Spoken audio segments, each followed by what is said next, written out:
They call it paradise. But for chosen few, paradise isn't a vacation, it is an escape plan. Far beyond the reach of cities, where no riots echo and no news cameras wander, the world's elite have built a new kind of refuge, not for leisure, but for survival. To the rest of us, it looks like a luxury island retreat. To them, it is a lifeboat for when civilization starts to sink, when the systems collapse, when the markets vanish, when the digital world goes dark. They won't rebuild from the ashes. They will fly home to isolation. This is the world they don't want to see. This is the billionaire's escape plan. In the last decade, the world's ultra wealth have quietly been preparing for something bigger than market crashes or political chaos, something that money alone can't stop. They are calling it strategic relocation. Billionaires are buying up thousands of acres of remote land in New Zealand, Patagonia, and isolated Pacific islands, private airstrips, off grid mansions, secret supply depots. To the casual observer, it is investment. To those who know, it is evacuation. They have seen crack forming in our climate, our economies, our politics, and they are not waiting to fix them. They are designing exits. For the rest of the world, survival isn't a struggle. For them, it is a business plan. Architectural firms now specialize in resilience. Architectural firms now specialize in resilient estates, self-sustaining luxury compounds capable of operating off-grid for years. These aren't bunkers in the traditional sense. They are technological ecosystems powered by solar grids, water recycling systems, and AI-managed logistics. Everything is optimized for one mission: to keep the elite alive and autonomous long after the rest of society collapses. And nowhere represents this new class of sanctuary more than New Zealand, a small green nation at the edge of the map, known for its beauty, its stability, and its distance from geopolitical conflict. New Zealand has quietly become the world's premier apocalypse refuge. In recent years, powerful figures from Silicon Valley to Wall Street have secured citizenship, states, and hidden airstrips across the country. They don't talk about it publicly, but local architects and logistics firms know exactly what they are building: homes with armored doors disguised as glass walls, basements that open into underground survival bunkers, energy systems isolated from the national grid. It is not fear that drives them, it is foresight, or so they say. But beneath that foresight lies something else: the quiet acknowledgement that the system they built might not last forever. Why New Zealand? Because in the simulations that the rich quietly fund, simulations of collapse, climate catastrophe, and global conflict, New Zealand always comes out as the safe zone: mild climate, fertile soil, political neutrality, and most importantly, isolation. If the world burns, it is far enough away to remain untouched, at least for a while. And with private jets and encrypted networks, the powerful can retreat there within hours. They don't call it escaping, they call it continuity. But survival isn't just about a place, it is about infrastructure.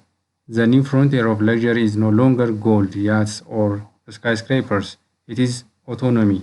Private jets are being refitted as long as range emergency lifelines capable of intercontinental flight without refueling.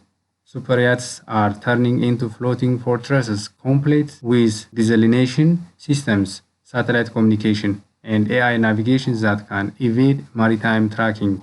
Some are even building micro data centers on board, allowing them to maintain digital control even when global network fall.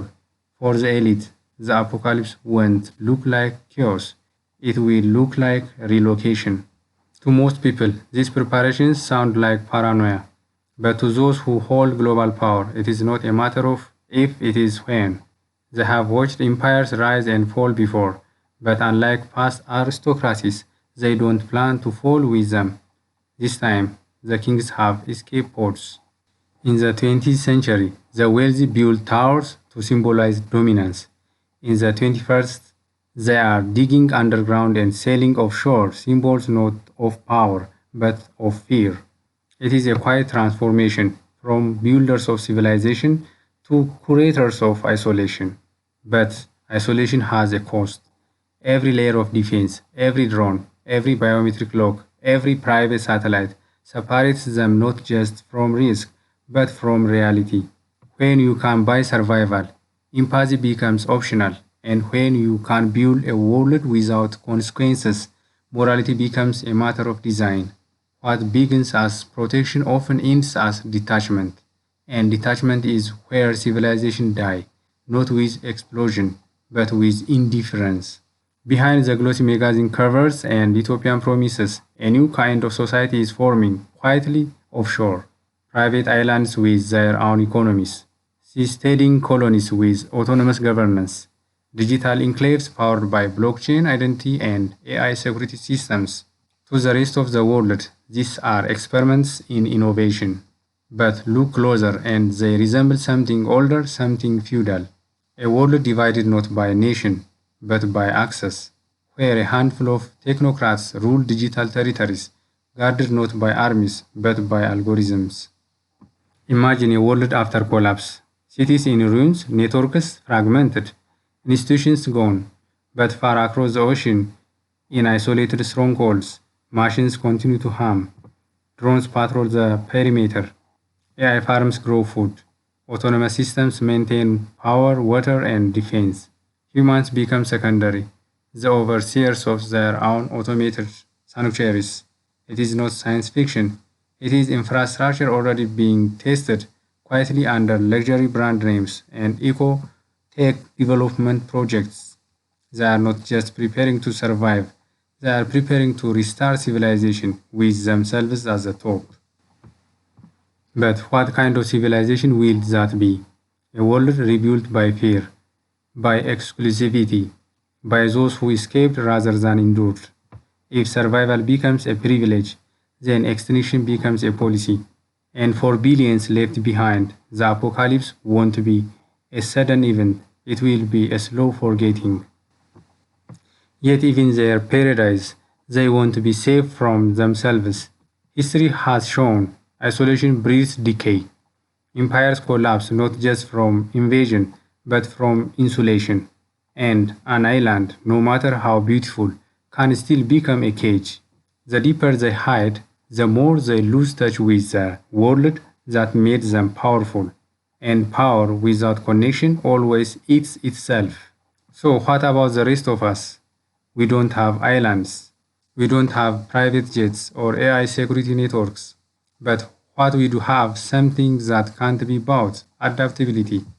Civilizations have always risen from those who stayed behind, learned and rebuilt, from those who didn't escape the storm but learned to live through it. While they hoard technology to survive alone, we can share it to survive together because the true measure of progress isn't how we isolate, it is how we will endure connected. When the history of this era is written, it may not remember who escaped, it will remember who rebuilt. When the islands sink beneath the weight of their own silence, when the bunkers fill with echoes, humanity's story will still belong to those who choose to stay. The survivors won't be the ones who fled. They will be the ones who understood that survival was never meant to be solitary. One day, their islands may crumble into the sea, swallowed by the same tides they tried to escape. But the idea they represent, that some lives are worth more than others, that will only fade when we choose to let it, because the future doesn't belong to those who run from the world. It belongs to those who repair it. And when the last private jet fades into the horizon, when paradise turns to silence, we'll still be here, building something real together. This was Decode the Elite, Episode 3, The Billionaire Escape Plan. Next, the Space Lifeboat, why billionaires are racing to leave Earth.